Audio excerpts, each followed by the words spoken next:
Now I know that you've heard of Tom Thumb, the little bitty guy named Tom Thumb.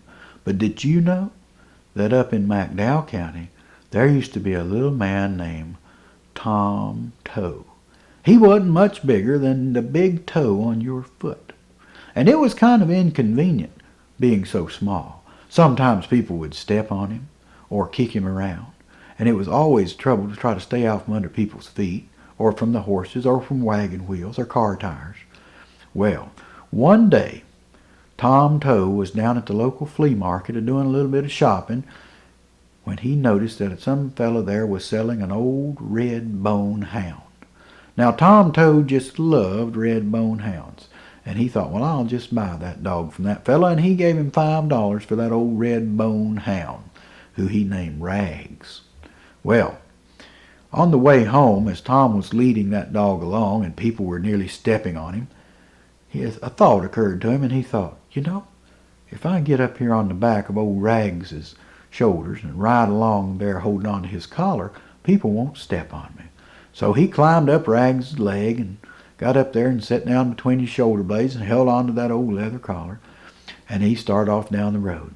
And he'd tickle Rags on the right-hand side behind his ear with his foot, and Rags would go to the right. And when he tickled him behind the left ear with his left foot, Rags would go to the left. So little Tom Toe rode on to the house. And the next morning he thought, that worked real well. I believe I'll just get old Rags and see if we can't ride into town. So he went out there and he got old Rags to wake up, and he got up on his back and off they went to town. And it was so convenient not to be stepped on and for people to be able to see him coming. And after a while, people got very used to seeing Tom Toe riding around on Rags. Finally, one day on the way to town, it started to rain.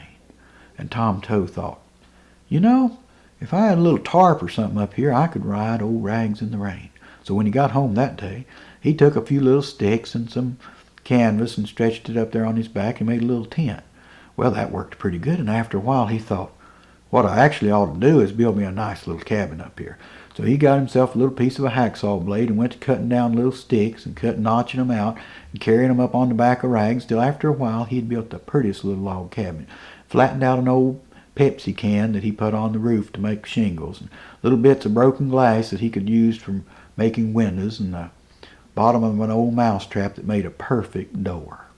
After a while he had the most beautiful little old cabin on the back of Rags you've ever seen. And Tom Toe just took to living up there.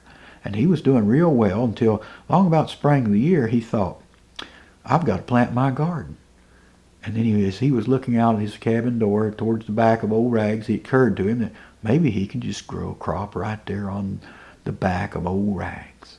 And Rags wasn't a very clean dog. He had a lot of mud and dirt stuck on him. And Tom Toe thought, well, that's good topsoil. And he went out there and he cleared the hair off the back of that dog, turned over the dirt, got it all stirred up, and he planted his little crop of cucumbers and tomatoes and squash and beans. And, Tom Toe was small, and so he didn't have to wait till the vegetables were full grown. As soon as they came out, they were big enough for him, and he would plant something else. And after a while, he had the nicest little crop of tomatoes out there. And as he kept crossbreeding them, the tomatoes got smaller and smaller until he finally invented a small breed of tomatoes. And you guessed it, they were called Tommy Toe tomatoes.